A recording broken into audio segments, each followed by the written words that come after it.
सुनो इस्लाम किसे कहते हैं और हुजूर का किरदार देखो, समझ में आएगा। और हड्डियां खाई ना तो भी हिंदू भाइयों के दरवाजे पर छोड़ दी, वो बवाल मचा हुआ है पूरे हिंदुस्तान में। और मुसलमानों ने वो गोश्त खा लिया और नली हमारे दरवाजे पर फेंक दी। और मुझे जो बताता हूं ना इस्लाम किसे कहते हैं, इस्लाम समझ लोगे तो जहां जहां से गुजरोगे लोग नहीं दरो दीवार कहेंगे हमारे साये से कोई अल्लाह के नबी की उम्मत का मकबूल इंसान गुजरा है।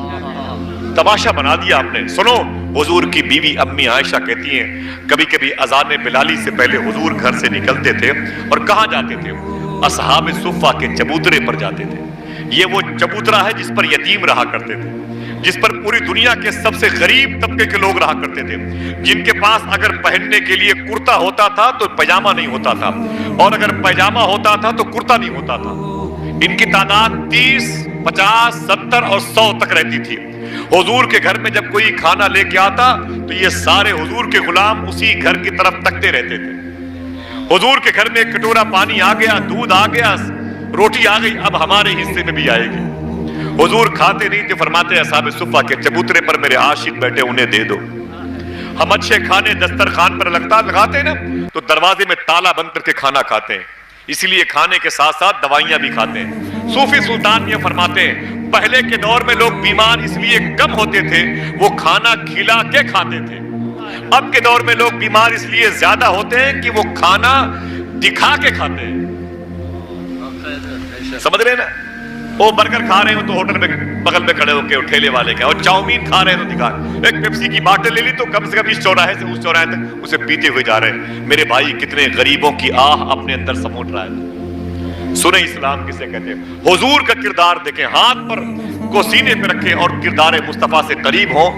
अम्मी आयशा कहती है हुजूर सल्लल्लाहु अलैहि वसल्लम अफ्तारी करने के लिए कभी कभी असहाब सुफ़ा के चबूतरे पर जाते थे। गरीब चबूतरे पर बैठने वाले हुजूर के आशिक थे, इतने गरीब थे कि उनकी गुर्बत की, उनकी मुफलिसी की मिसाल किताबों में मिलती है, आप रो देंगे। मेरे आका सल्लल्लाहु अलैहि वसल्लम जब उस पर बैठते थे तो हुजूर की बीवी अम्मी आयशा कहती हैं मैं कभी कभी अपने घर का पर्दा हटा करके हुजूर के दस्तरखान को देखती तो हुजूर के दस्तरखान पर एक रोटी रखी रहती थी और एक गिलास पानी रखा रहता था। दिन भर के भूखे हुजूर, देखो बेटा सुनो, ये तवज्जो दीजिएगा। अम्मी आयशा कहती है कि मेरी आंख से आंसू निकलते थे हुजूर का दस्तरखान देख करके। हुजूर के दस्तरखान पर एक रोटी रखी रहती थी और एक गिलास में पानी। जब अजान बिलाली की आवाज आती अल्लाह अकबर की मगरिब में, रमजान में, तो हुजूर पहले सबको देखते थे सब खा रहे कि नहीं। अगर सबके मुंह में निवाले होते तो हुजूर उस रोटी का टुकड़ा उठाते थे, उसे रब का नाम लेके खाते थे, पानी पीकर मुसल्ले पे चले जाते थे। उसके बाद अम्मी आयशा की आंख से आंसू ज्यादा बहे। वो पूछा मम्मा रोती क्यों है? हुजूर की बीवी अम्मी आयशा फरमाती हैं कभी कभी ऐसा भी होता था मेरे आका सल्लल्लाहु अलैहि वसल्लम के दस्तरखान पर रोटी नहीं होती थी, एक गिलास पानी होता था, एक खजूर रखी होती थी, एक खजूर रखी होती थी।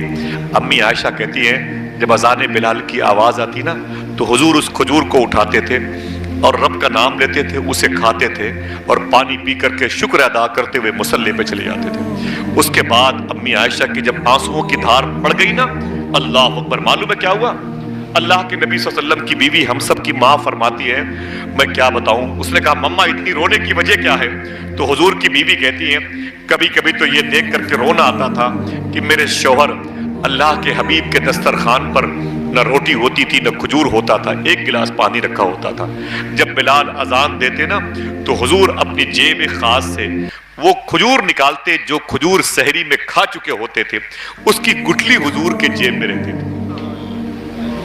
अम्मी आयशा फरमाती है मेरे आका सल्लल्लाहु अलैहि वसल्लम उस गुठली को उठाते थे और जैसे बिलाल अजान देते थे अल्लाह का नाम लेके उस गुठली को चूसा करते थे हुजूर, और चूस करके पानी पी कर शुक्र अदा करते हुए मुसल्ले पर चले जाते थे।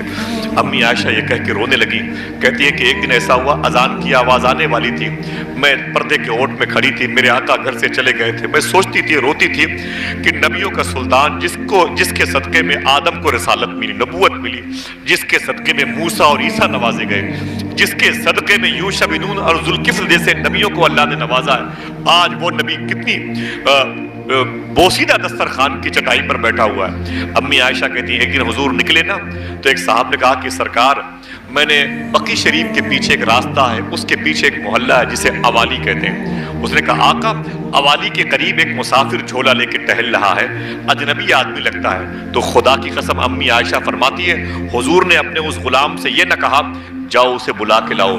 हुजूर फरमाते कहाँ देखा तुमने? कहा अवाली के करीब। तो मेरे आका सल्लल्लाहु अलैहि वसल्लम इतनी तेज दौड़े अवाली की तरफ। अवाली मोहल्ले का नाम है। हुजूर ने सिद्दीक अकबर से नहीं कहा, उमर फारूक आजम, उस्मान गनी, मौलाए कायनात, जुबैर बिन अवाम, अब्दुर्रहमान इब्न औफ, किसी से हुजूर ने नहीं कहा जाओ उसे बुला के लाओ। हुजूर खुद दौड़े हैं। उसके बाद जब हुजूर गए हैं तो देखा कि एक आदमी झोला लेके टहल रहा था। मेरे आका सल्लल्लाहु अलैहि वसल्लम ने उसका हाथ पकड़ा, हाथ पकड़ के फरमाया कि ऐ मुसाफिर, तू कहाँ जा रहा है? उसने कहा बस मदीने आया था, बस मदीने आया था। तो मेरे आका फरमाते तेरी मंजिल कहाँ? मदीना है। कहा मदीने में किसी को पहचानता है? तो उसने कहा मैं किसी को नहीं पहचानता, लेकिन मदीने में एक इंसान है जिसके बारे में लोग कहते हैं वो दुनिया के हर गरीब को पहचानता है। यार जरा मोहब्बत से कहते हो सुभान अल्लाह। हाली कहता है वो नबियों में रहमत लक़ब पाने वाला, मुरादें गरीबों की बर लाने वाला, उतर कर हिरा से सुए कौम आया और एक नुस्खे कीमिया साथ लाया।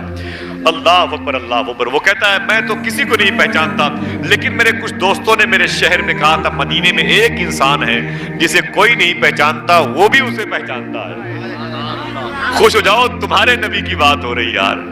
मेरे आका ने उसका हाथ पकड़ा, उसे ले आए। अम्मी आयशा कहती जब वो आया तो हुजूर ने उसे दस्तरखान पर अपने करीब बिठाया। जब वो करीब बैठ गया तो मेरे दिल से आवाज आई कि जरा ये भी देख लो कि हुजूर के दस्तरखान पर आज अफ्तारी के लिए क्या है। जमील भाई देखें, अरशद भाई देखें, हुजूर के दस्तरखान पर अफ्तारी। इन्ना दीन इंदल्लाहिल इस्लाम, बेशक अल्लाह के नजदीक सबसे बेहतर दीन, अभी सबके हाथ नहीं उठे, सबसे बेहतर दीन समझो मेरे भाइयों। अगर तुम्हारी उम्र 15 साल की इस्लाम समझ लो, वरना ये जो नस्ल है ना बुजुर्गों की, ये चली जाएगी। तुम्हारे साथ क्या सलूक होगा उसके बारे में बताया नहीं जाता। तुम्हारे साथ क्या सलूक होने वाला है आने वाले वक्तों में। अगर हुजूर के दीन से दूर हो गए तो तुम्हें खुशी से दूर कर दिया जाएगा, तुम्हें फरहत से दूर कर दिया जाएगा, तुम्हें राहत से दूर कर दिया जाएगा, तुम्हें जन्नत से दूर कर दिया जाएगा। अभी तो हंसने का मकाम है, हमारे साथ थोड़ी होता है, लेकिन हुजूर की उम्मत के साथ जो कुछ होता है उसको अपना गम भी समझा करो। आज से तैयारी कर लो बहन बेटियों की। और मेरे बुजुर्गों सुन लो, अगर अपने बच्चों को दीन न सिखाया तो इन बच्चों को किसके भरोसे पे छोड़ के दुनिया से जाओगे यार। हाँ? आज तो एक बहन बेटी के सर से दुपट्टे कहीं कहीं नोचे जाते हैं, कल निकाब पहनने के लिए हिंदुस्तान की हुकूमत से परमिशन लेना पड़ेगा। समझ रहे, कुरान पढ़ने के लिए पूछना पड़ेगा, थाने एप्लीकेशन देना पड़ेगा। आज तो आवाजें कम कराई जाती है मस्जिद से, आने वाले दौर में मीनार कम करा दिए जाएंगे। ये चेहरे पर दाढ़ी उसी की होगी जिसके पास परमिशन होगा। इतना दूर कर दिए जाएंगे हम इस्लाम से। लिहाजा अभी वक्त है हुजूर को राजी कर लो।